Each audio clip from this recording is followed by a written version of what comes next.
j'ai un problème de RH, je ne sais pas, voilà, je suis confronté à tout ça. Donc, et donc quand le AGI m'a téléphoné pour me dire, enfin m'a contacté pour me dire, voilà, il y a une soirée d'organiser dans laquelle vous rencontrerez tous les acteurs qui, dans la vie de votre entreprise, vous allez avoir affaire à eux. Et donc là, j'ai pas hésité une seule seconde, là j'y vais. J'ai passé 2 heures passionnantes. J'ai pris tout ce que j'avais à apprendre et qui me servent pour ma société, pour structurer et pour avancer.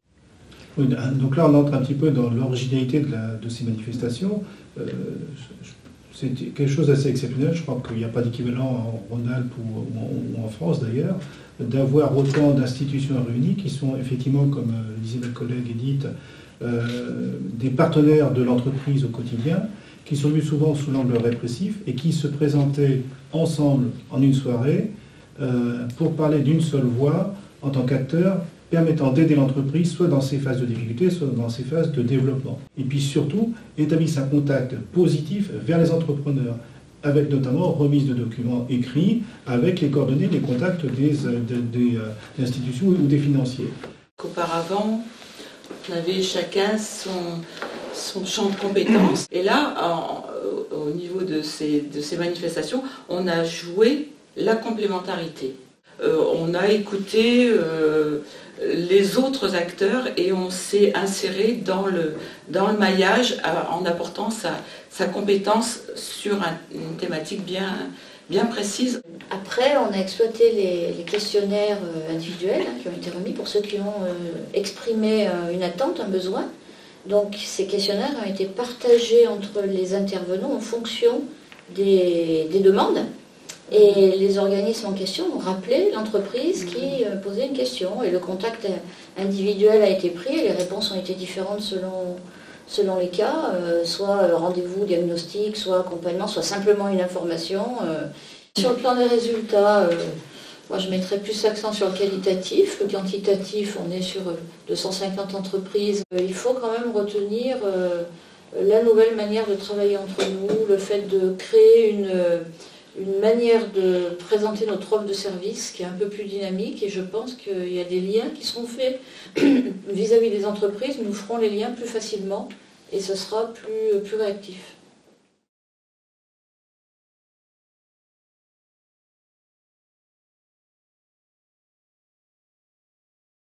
On est un territoire avec une forte spécialisation industrielle. Même s'il y a un déclin, on constate que c'est un secteur qui est très très important par le poids de l'emploi salarié pour notre territoire. Et donc ça nous a paru important de tous s'associer, service public de l'emploi, partenaires sociaux, État, région, ça faisait consensus pour avoir un plan d'action global sur ce secteur industriel. Alors il y avait cette situation paradoxale, manque d'attractivité des métiers industriels, et puis une situation sur le champ de l'emploi où effectivement les entreprises recherchaient des compétences. Fort de ces éléments diagnostiques, Madame Kussierman, qui pilote le comité stratégique, a vu la pertinence de mettre en place un groupe de travail dont l'objectif était effectivement de travailler sur plusieurs problématiques. Mais la première, c'était de résoudre la problématique des offres d'emploi non pourvues. Ce problème-là n'est pas le vôtre, c'est bel et bien le nôtre. Et je pense que tout l'enjeu de la territorialisation, ça a été de s'approprier ce problème de manière globale et de se dire quelle part contributive on va pouvoir apporter. Notre objectif à nous, c'est de travailler pour les entreprises du territoire, l'entreprise industrielle du territoire, pour les jeunes du territoire. Et c'est notre contribution forte et notre valeur ajoutée forte par rapport à l'attractivité du territoire, au développement économique. Ce groupe de travail s'est mis en place progressivement à partir de fin 2011. Donc c'est 25% d'apprentis dans les métiers industriels de plus en 3 ans. C'est un doublement du nombre de jeunes ou demandeurs d'emploi formés, accompagnés vers l'emploi dans le cadre d'un contrat de professionnalisation. Alors un doublement, tout est relatif, ça passe de 100 à plus de 200. Le nombre d'apprentis, ça passe de 560 à 700. On a évoqué le comité stratégique et le fait que ce soit porté politiquement à la fois par la branche, par l'État, par les élus, le fait qu'on ait pu l'inscrire, comme je le disais, y compris auprès des élus locaux dans la CEFAC, sur des programmes pluriannuels, c'est-à-dire les moyens que met la branche aussi sur la formation, s'il y a une mutualisation de moyens, un portage institutionnel et politique fort. Et ça s'inscrit aussi dans les enjeux d'attractivité de notre territoire que porte Saint-Étienne Métropole. Voilà, aujourd'hui on ancre vraiment, les choses sont vraiment ancrées. Et on s'est posé la question, est-ce qu'on maintient pas ce groupe de travail? On se rend compte que les choses continuent à avancer, que notre travail, il évolue aussi. À travers la territorialisation, on a ramené les choses à dimension humaine. On est sur l'horizontalité et non pas effectivement sur la verticalité.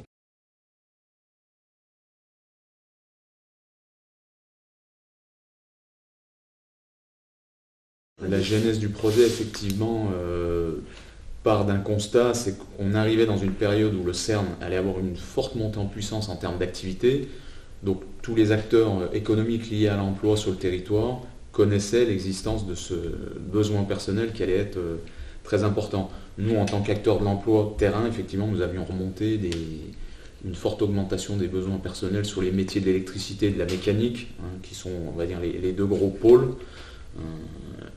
Et M. Daniel Raffos, qui était un intervenant qui travaillait sur le CERN, a lui aussi alerté les pouvoirs publics sur la nécessité de monter en tout cas un comité stratégique de pilotage pour pouvoir réfléchir à des projets de formation potentiels pour survenir à ces besoins personnels supplémentaires sur le CERN. Du fait, c'est monté un groupe de travail qui a émané donc, du comité stratégique, un groupe de travail maintenant du CTEF, groupe GRH CERN. L'enjeu étant de permettre à des demandeurs d'emploi du secteur de bénéficier de ces opportunités d'emploi. Alors les différents acteurs qui sont intervenus sont les prescripteurs, donc le Pôle emploi bien entendu, la Maison de l'emploi et de la formation sur Bellegarde, puisqu'il n'y a pas de site Pôle emploi proprement parler sur le bassin de Bellegarde, sont intervenues également toutes les missions locales du territoire. Les agences d'intérim de différentes enseignes. Le Cap Emploi a également participé. Donc les organismes de formation ont été conviés, donc 2 organismes pouvant répondre à ces demandes ont été identifiés, à savoir l'AFPMA et le GRETA, Val Bugey-Léman, acteurs de formation. Tous les acteurs ont été mobilisés d'entrée et de ce fait, ce qui a été vraiment intéressant, c'est que le recrutement a été pertinent. Au départ, on avait 12 places, 12 personnes ont été recrutées, ont pu rentrer en formation. 2 autres personnes ont rejoint le groupe avec un financement AGFIP et employeur. De ce fait, 14 personnes ont pu rentrer en formation donc en décembre 2012, terminer leur formation en mai 2013, on était sur ces dates. Aucun abandon pendant la formation, toutes les personnes recrutées sont allées au bout de la formation. On a réussi avec l'appui de l'ensemble des acteurs emploi-formation de mobiliser des personnes venant d'Oyonnax, donc tout le territoire avait été représenté. Le projet a été très porteur. Donc je pense que là on a montré comment un territoire peut se mobiliser avec l'ensemble des acteurs emploi-formation pour permettre cette adaptation à l'emploi. On est bien dans des démarches de formation tout au long de la vie pour optimiser l'insertion professionnelle.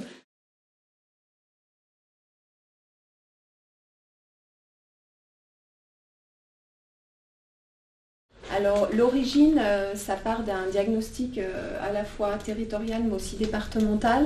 On a une forte activité résidentielle et touristique sur le Chablais, ce qui implique des emplois en termes de sport et d'animation.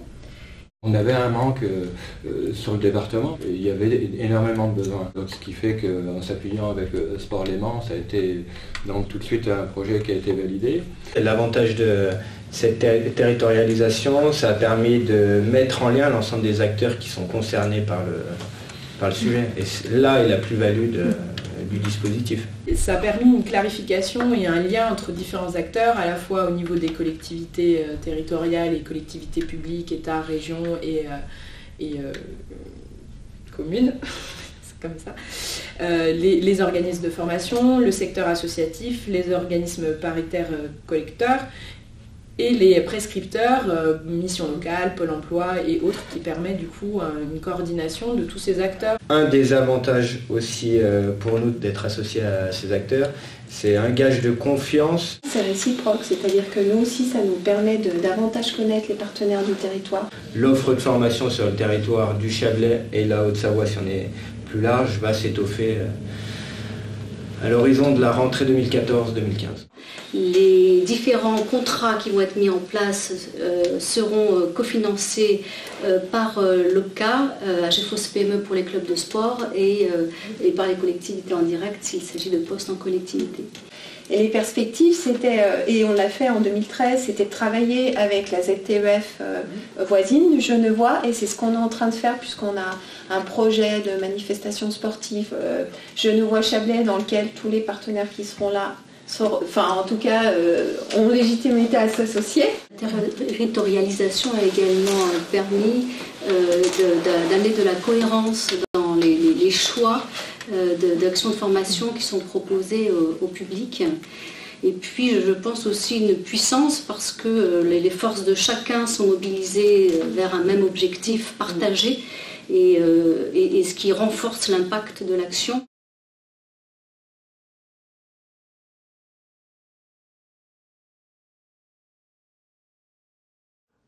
Alors, donc les administrateurs ont souhaité mettre en place ces démarches dans le Sud-Drôme, Sud-Ardèche. Donc la première étape, ça a été de proposer une démarche collective dont l'objectif premier était de mettre en place des actions de formation, c'est un des rôles des OPCA, sur ce territoire.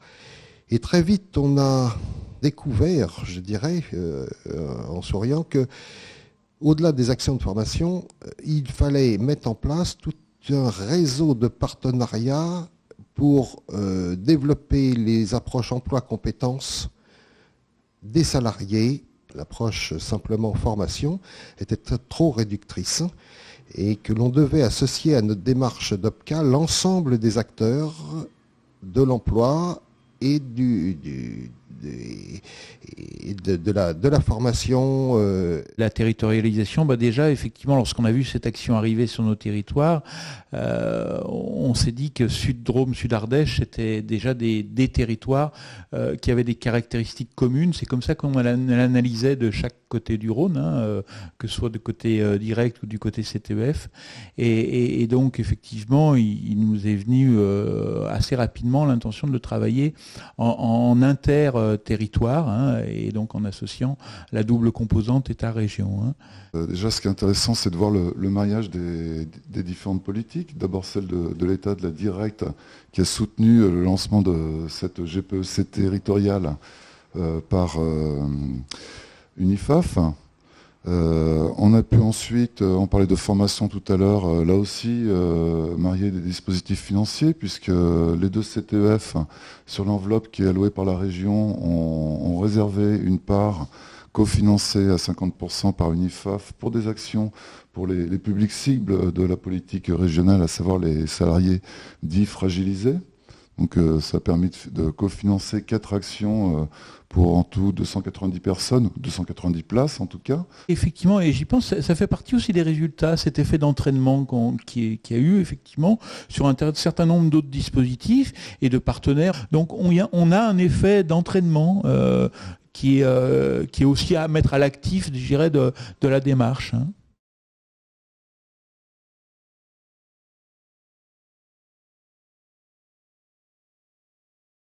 Dans ce groupe de travail, début 2013, on a commencé à parler de la mise en place de cette action de formation collective pour les emplois d'avenir. Et notamment, on a validé ensemble l'objectif de cette formation collective. Et l'objectif qu'on s'est donné, certes ambitieux, mais on a souhaité aller sur la formation qualifiante, voire certifiante. On a travaillé donc en étroite collaboration avec l'État et après avec les missions locales. Et avec les 5 référents donc, des missions locales, on a travaillé au diagnostic des besoins. Il est apparu 3 secteurs d'activité qui, entre guillemets, recrutaient le plus en emploi d'avenir. que nous avons identifiés, bien entendu, s'agissant d'une part de l'administratif, au sens large du terme, du domaine de la santé et du social, et troisième volet, c'était celui du sport. A suggéré de ne pas prendre en compte le volet sport. Pourquoi? Tout simplement parce que c'est un volet qui est largement investi déjà par ailleurs, et notamment via des associations spécifiques qui travaillent sur le sujet et qui sont conventionnées par l'UT. Une fois qu'on avait effectivement analysé le besoin de formation, on s'est tout naturellement rapproché de nos partenaires et notamment des OPCA. Cette action comprend également une action je veux dire, un peu plus transversale pour faire le lien entre emploi et formation à destination des tuteurs en entreprise, des référents mission locale, mais également des référents des organismes de formation. Donc ça, c'est un deuxième volet. Il est peut-être aussi important de rappeler que c'est une action, étant donné qu'on est sur l'action de formation longue, que ça a un coût quand même assez conséquent, et qu'aujourd'hui on a deux gros financeurs, à la fois donc Uniformation et la région Rhône-Alpes. Il faudrait qu'on facilite effectivement le flux de prescription, le flux d'entrée, bien que nous soyons à 30 bénéficiaires début juillet, nous sommes au tiers de la durée, donc on peut imaginer avec un objectif de 90 qu'on va l'atteindre. Cependant, on a quand même le souci de consolider cette chose-là. Et puis également, c'est la mobilisation des employeurs sur ce type de formation. On espère qu'effectivement atteindre l'objectif de 90 bénéficiaires et que tous les acteurs qui auront participé à la construction de cette action et à la mise en place pourront être satisfaits d'une telle réussite.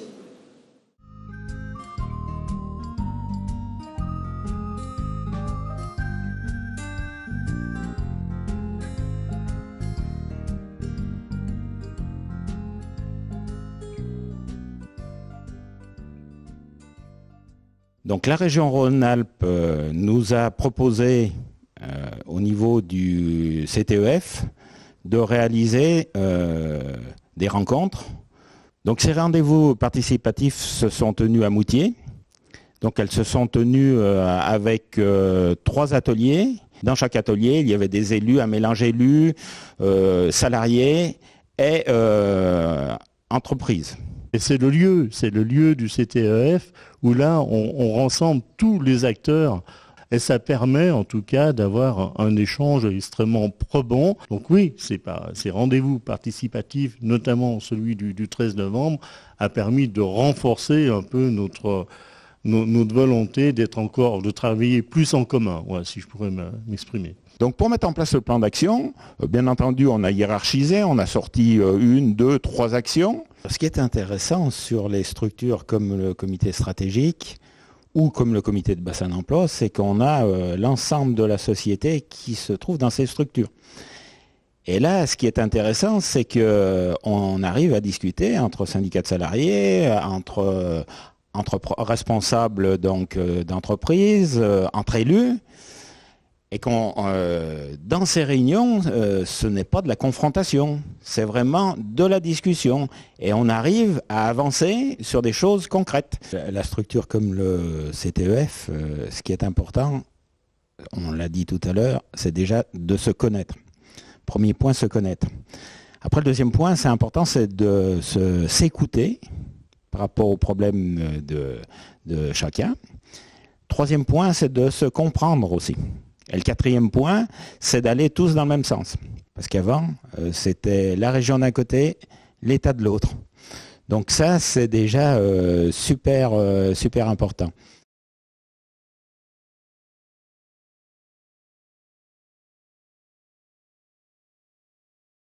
Il faut qu'on intervienne, qu'on puisse intervenir sur les ordres du jour et qu'on puisse aussi nous poser un certain nombre de dossiers, de questions problématiques, d'enjeux, enfin bon, etc. Et qu'elles soient traitées à égalité avec le reste. Mais peut-être que les problèmes sont tellement lourds à porter qu'on a peut-être toute organisation syndicale et patronale confondue, qu'on a du mal à les porter et en discuter également. À mon avis, on créera de la proximité si on sait être concret et non pas essayer de traiter à nous tout seuls d'énormes dossiers. C'est que l'essentiel des travaux concerne des salariés des petites entreprises, où on n'est pratiquement pas. Mais si on pouvait des fois trouver des thèmes, les discriminations, l'État à mobilité en est peut-être un autre, qui concernent tous les salariés, on réussirait peut-être à rendre plus visible l'action des CTEF. On a fait une expérience une fois, 2 jours de formation sur les discriminations montées avec la partie UPA. Donc, ça s'est bien passé. On a discuté. Parce qu'on avait tous, l'UPA d'une manière générale, puis nous autres syndicats aussi, les discriminations, comment, dans un territoire donné comme le nôtre, ça, bon, alors, les 2 jours se sont tenus. Ça nous a permis de nous dédiaboliser quand même les uns les autres. Ça a bien marché parce qu'on pouvait... les intérêts se croisaient, on va dire. Voilà.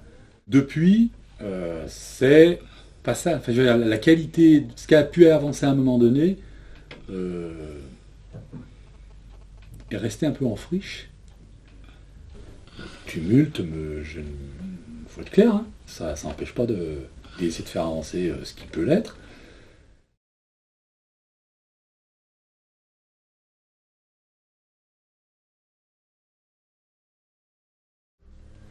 Alors ce copilotage, c'est d'abord un calendrier et un ordre du jour qui sont coordonnés et qui sont partagés. Et donc tous les 2 mois, c'est à la même date que se passe dans la foulée le comité technique emploi-formation et le service public de l'emploi local.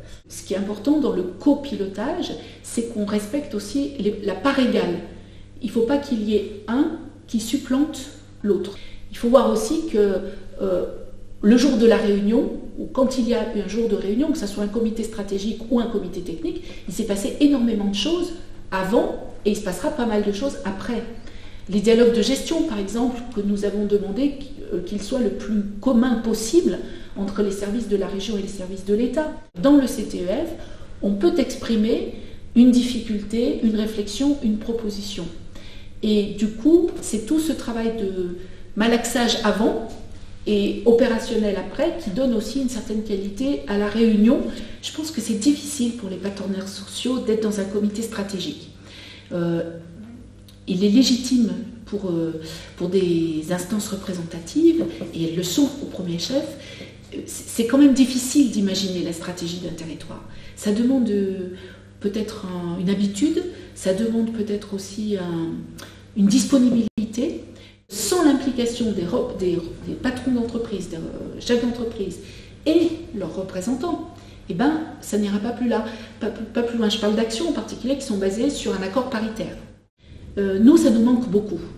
À chaque fois qu'on a eu ces difficultés, on a constaté que du coup, un certain nombre d'actions qu'on avait prévu de faire, ou sur lesquelles tout le monde était d'accord d'agir, n'avançaient plus. Voilà. Et du coup, ça stoppe net. Voilà. Nous avons ensemble, État-région, obtenu des crédits tout à fait exceptionnels de la part de l'État pour accompagner des mutations d'entreprises à la fois dans le textile et la métallurgie. Faute de représentants et des patrons et des salariés autour de la table à ce moment-là, nous avons perdu une partie de ces crédits. Et ça nous a vraiment fait peine parce qu'on n'avait plus de moteur. Ça vaut le coup de venir. Ça vaut le coup d'être là. On n'est pas dans une instance d'affrontement. On est dans une instance de construction. Donc c'est simplement pour dire que ce qu'on fait, ça semble un peu administratif, ça semble un peu, il y a des tas de sigles. Monsieur Decour lutte d'ailleurs contre tous les acronymes. Voilà, il a raison. Mais en attendant, ça produit des effets pour le territoire. Donc le diagnostic, il est là pour remettre un peu les pendules à l'heure et dire voilà, les 10 questions fondamentales de notre territoire, c'est vraiment ça. De regarder aussi où on en est par rapport à d'autres territoires en Rhône-Alpes ou au niveau national.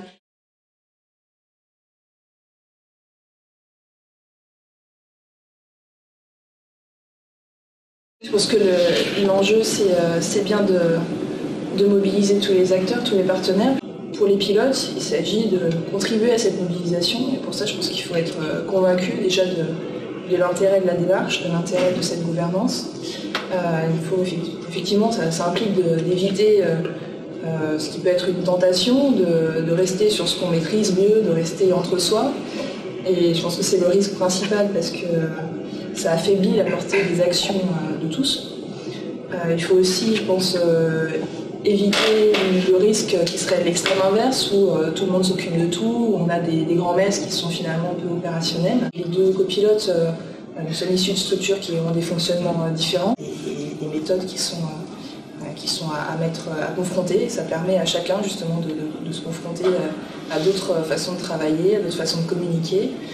Voilà, donc on est dans la co-construction aujourd'hui. Quand il y a un porteur qui a une idée ou qui veut voir traiter, il propose son idée. Et je crois que l'élément le plus intéressant de la démarche CTEF, c'est qu'autour de la table, en tout cas sur notre territoire, il y a des gens qui n'auraient jamais travaillé ensemble, qui se regardaient avec prudence ou scepticisme, et qui aujourd'hui travaillent ensemble et qui n'imaginent même plus ne plus travailler ensemble. Ce protocole d'accord nous permet en fait d'expérimenter en fait de nouvelles démarches.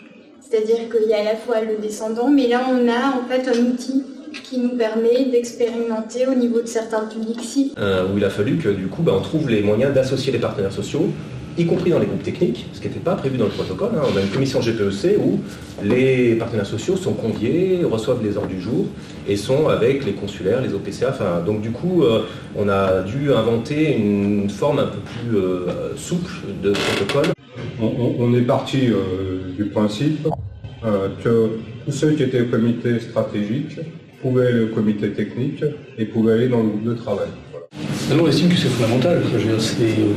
Effectivement, on soit associé à la préparation du comité stratégique en tant que partenaire social. C'est pour nous plus qu'une évidence. Par contre, on est dans une démarche de concertation et de co-construction.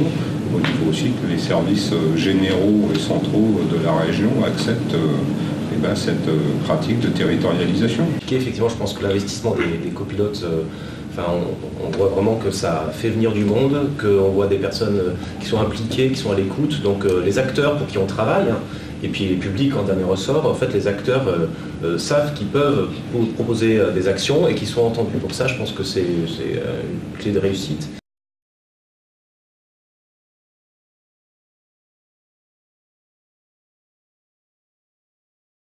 Alors oui, j'aime bien dire qu'il faut être complémentaire dans la différence. Donc ça suppose de garder nos spécificités, nos points de spécificité.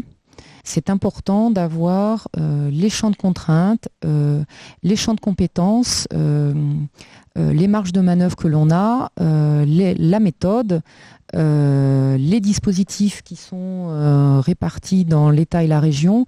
Ça, ce sont des phases très importantes sur lesquelles il faut que les deux animateurs prennent du temps à s'expliquer sur ces points-là, sur ce point-là.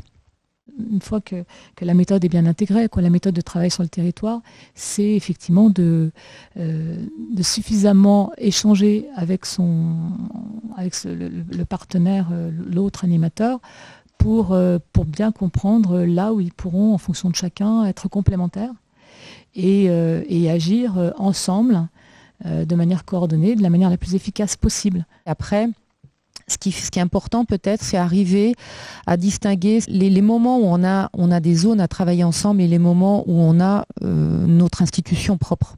C'est vrai qu'on parle de co-animation, de co-présidence, de co-traitance.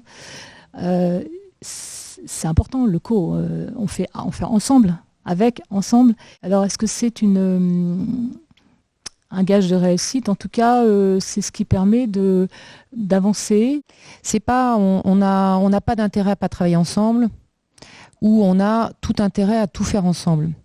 Il faut arriver maintenant à distinguer les moments ou les sujets sur lesquels il y a un intérêt et vraiment une plus-value à y être, et les sujets ou les moments où lesquels l'acteur ou l'institution n'a pas de plus-value.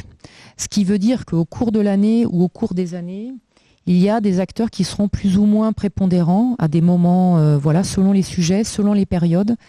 Et c'est cette subtilité qu'il faut arriver à mettre en œuvre dans la démarche de territorialisation. Être animateur territorial, c'est aussi une démarche de peut-être accepter ce qui ne peut pas être changé. Et c'est aussi s'investir dans ce qui peut être changé.